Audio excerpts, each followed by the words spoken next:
व्यक्ति आपसे पूछ ले आप कैसे हो।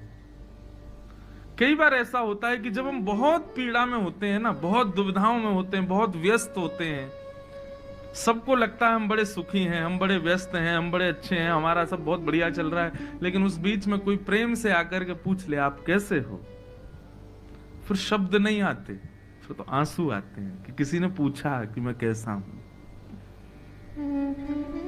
लेकिन ठाकुर जी के सामने हम सब बस ये बताते हैं हम कैसे। कभी ठाकुर जी से पूछा आप कैसे हैं? बढ़िया ही होंगे, सब आनंद में ही होंगे।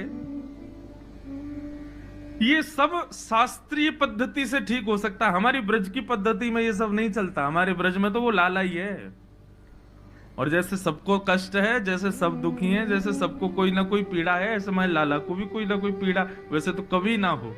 सब ब्रजवासी यही कामना करते हैं हमारे बिहारी जी राजी रहें, हमारे राधा मन लाल प्रसन्न रहें, हमारे जगन्नाथ जी खूब आनंद में रहें। लेकिन फिर भी कभी प्रयास करना, जगन्नाथ जी तो जगन्नाथ जी, आप पूछेंगे ना कैसे हो, आपकी हाथ पैर कांप जाएंगे, आप ही द्रवित हो जाओगे। पूरे दिन बैठे रहते हैं, सब भक्तों को दर्शन देते हैं, सबकी सुनते हैं, कोई उनसे पूछे आप कैसे हो।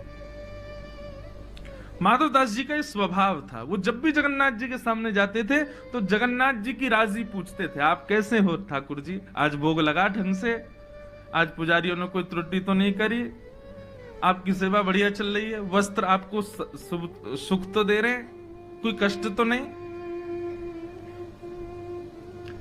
इसलिए ठाकुर जी माधवदास जी से बात करते थे कि मेरी सुध लेता है, ये जानते हुए भी कि मैं परब्रह्म हूं, फिर भी मेरी सुध लेता है। सुध वो ही ले सकता है जिसको परवाह हो, लेकिन हमको अपनी परवाह से फुर्सत कहां, हम ठाकुर जी की सुध कहां से लें।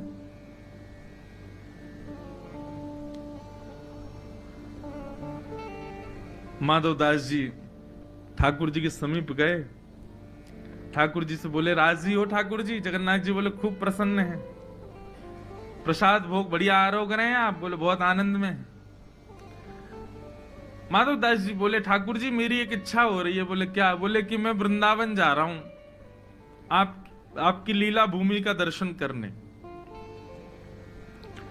जैसे ही सुना माधवदास जी वृंदावन जा रहे हैं, अब ठाकुर जी सोचें कि मैं प्रसन्न हूं कि दुखी हूं।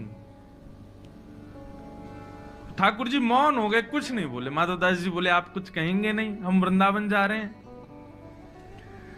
माधवदास